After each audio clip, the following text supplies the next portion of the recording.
Before this video starts, I just want to say that if my mic seems a little bit off, it's because I'm recording on my laptop right now and not my PC, so sorry about that.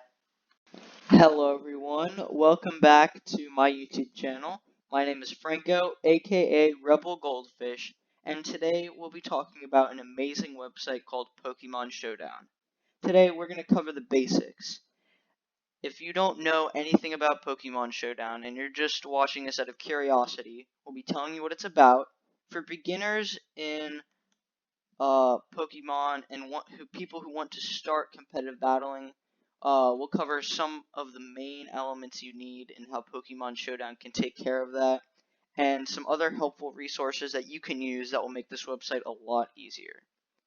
So first off, let's talk about what this website is. Well, it's a lot of things actually. One thing is you can do random battles with random people online, completely free. All you have to do is tap Battle in Random Battle Gen 8, or, as a matter of fact, any of the other generations as well. This is really neat because anytime you're bored and you have your phone or something, you could just go onto this website and do a little Pokemon battle for fun.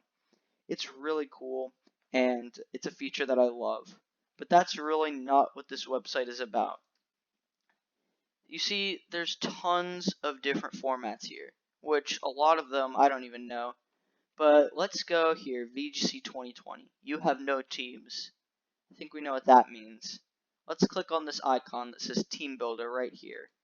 This is pretty self-explanatory. We can create a brand new team of Pokemon. We can add whichever ones we want here. This is amazing. But this isn't even the best part. Let's click on Amoonguss. Now we can see here we have all of these different slots. His nickname, item, abilities, moves, and stats. You can even change his gender, its level, and if it's a shiny or not. So let's say we want to give this Amoonguss a choice scarf. It'll show us what a choice scarf is here, and click on it and just add it to him. Holder's speed is 1.5 times, but it can only select the first move it executes. Okay, this might not be the best choice for Amoonguss, but let's click on it anyways. Now, here we can choose his ability. He has the ability Effect Spore, 30% chance of poison, paralysis / sleep on others making contact with this Pokemon, which I think is really good, and Regenerator, his hidden ability, which means that in Sword and Shield, the latest generation, you can only get it if you catch a Pokemon in a max raid battle. But it restores 1/3 of its maximum HP rounded down when it switches out. So let's choose Effect Spore. Now we can see here we have all of his possible moves separated into moves that you might want to use and usually useless moves to help you separate the good from the bad. Let's see here. How about we give him Foul Play? Now we can see what Foul Play does here. We can see its maximum PP, which is how many times you can use it how many times you can use this move before you can't use it anymore. Its power and its accuracy, which is really neat. And we can see that for every single move he has here. And we could just give him a bunch of random moves now. And now we get to a very in-depth part about Pokemon Showdown, and that's EVs and IVs. IVs not so much, EVs are a lot. So we can already see off the bat that we just have lots of different stat bars here that determine what he's good at. We can see that the bigger the bar is, the more proficient he is in that stat, or she. So HP is obviously better than all the other ones, and speed is a little bit lacking. Now what you can do with EVs is you have a total of 508 EVs, and we can drag them accordingly. And as you can see here, as I drag them, the stats are improving. So say I want my Amoonguss to have tons of HP. It's going to be really hard to knock this guy out. You give him maximum EVs. Then say I also want him, let's see. So Foul Play is a physical move. Let's say, okay, I'm going to train up his physical attack. Because, yeah, if you didn't know that, these different icons here, these ones right here, this one is a little, like, kind of like a cartoon punch. And this one kind of looks like water. That's how I remember them. So the ones that look like this are normal attack, and each Pokemon will have a specific one, and these are special attack. It correlates with the defense and special defense of each Pokemon as well. So also another tip is that you can only do 252 EVs on one stat, so I couldn't do 508 EVs on HP. So now we have 4 extra. This isn't going to matter too much, but let's put it towards defense. Another really cool feature of Pokemon battling is IVs. These aren't as in-depth as EVs, and they're a lot easier to get. As in, basically, you can have 31 EVs total per stat. And yeah, that's pretty much it. The more you have, the better that Pokemon stat will be. If I make his HP IV 0, then it goes down. And there's really no limit to this. It's just, I mean, obviously, besides that you can only have 31, it's fairly easy to obtain in the actual game. And, yeah, that's a little bit less complicated as EVs, but it's still worth knowing just so that you can always have your Pokemon with the highest stats possible. Another thing that makes competitive battling a little bit difficult is your Pokemon's natures. Now, you won't be able to see this, but there is a big menu here of tons of different natures. And basically, they are the names of the natures and what they do. So, the way nature works is, depending on the Pokemon's nature, they'll raise one stat and lower another one. So, let's say I want to raise his speed, but lower his special defense. So I can tap this button, Naive, and you can see that his speed bar went up a little bit and his special defense bar went down a little bit. So this is basically how you can raise Pokemon's stats and lower some of them. So it's kind of a trade-off. You can see all of these are just changing. But where it really comes into play is where say I only use normal attack and I don't use special attack, but I want to raise my Pokemon's attack.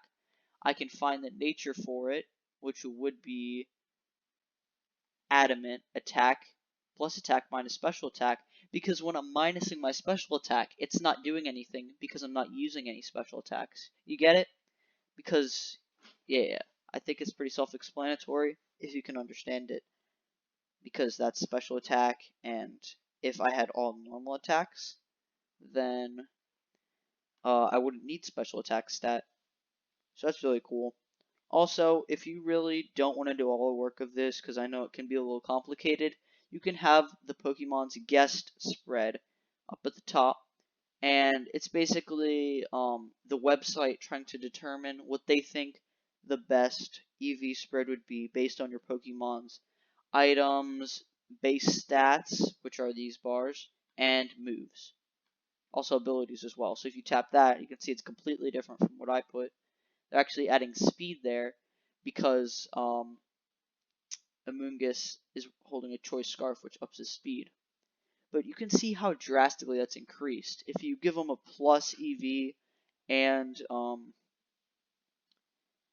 maximum EVs, then it goes super high. And if I turn it to 0, look how low it goes. It really can make the difference between outspeeding a Pokemon, living an attack, or even killing a Pokemon in one hit, which I think is really important. The next thing I want to talk to you guys about is an external website that's not part of Pokemon Showdown, but is really crucial if you want to build a really good team, Pikalytics. Basically, let's go to Pokédex. Pikalytics is a website where you can see what the pro players use for all of their Pokemon. So you can see here, Rillaboom is the top chosen Pokemon in all of competitive Pokemon VGC right now, which is double battles. So you can see his recommended moveset. You can see which team he's usually with. You can see his preferred item. And you can even see his abilities and his EV spreads, which are very varied. So you kind of have to pick which one goes best with you. So I could go search up Amoonguss. Amoonguss. Click on him, and I have his base stats and all of his suggested moves with his suggested teammates and all that stuff.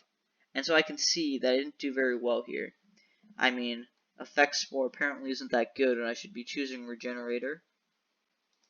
So we can just do that. We can see his item is a Koba Berry. So we could do that. Halves damage taken from a super effective flying type attack. That's pretty good. And his moveset is also here. I'm not going to put that in, but just so you can see, it's right there. I don't think I got any of them. No, I didn't. And here's his EV spreads, which I think, let's quick here. Yeah, it's pretty similar. Upping HP, defense. Really, the only thing that's similar is the HP. Right here, it looks like he's upping attack. Maybe because I have so many attacks going on here, and I think Amoonguss is normally a support character. But you can see here, scroll down. Nope, none of them with attack. Well, it's embarrassing, but whatever. And basically, you can just look at this website and find out everything you need to know about the Pokemon you're choosing and what builds you should probably use to get the most effect out of your Pokemon. One thing that I don't like too much about this website is that it doesn't give you information on how to use the moves. Like, if you looked at these moves, you would say, oh man, if I had sent out Amoonguss as an attacking Pokemon just to go and try and kill all the other Pokemon, it wouldn't work. Like, he has Rage Powder, which, if we go here, Rage Powder, they target the user. So he's kind of like someone to soak up all the damage while the other Pokemon do the big attacks. We can see Spore causes the target to fall asleep, so he's really just a support Pokemon.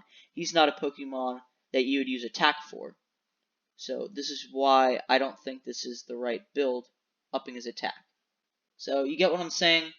You really need to have the context and know a little bit about Pokemon battling to really get the full effect of this. But as long as you can understand and not go completely off these builds alone, I think you'll be set. Well, guys, I think we've learned a lot about Pokemon Showdown today. There's lots of different nuanced stuff we can do, from doing random battles just for fun, to even building competitive teams that we can transfer into the real game. I think that if you're looking to start playing competitive Pokemon, or even just want to try your hand at it, this is a must-have. Because if you spend all your time building a team that you think is good in Pokemon Sword, and then it turns out not to be good, then you just wasted lots of time. But here, you can build an entire team of just Pokemon and see if they work well together.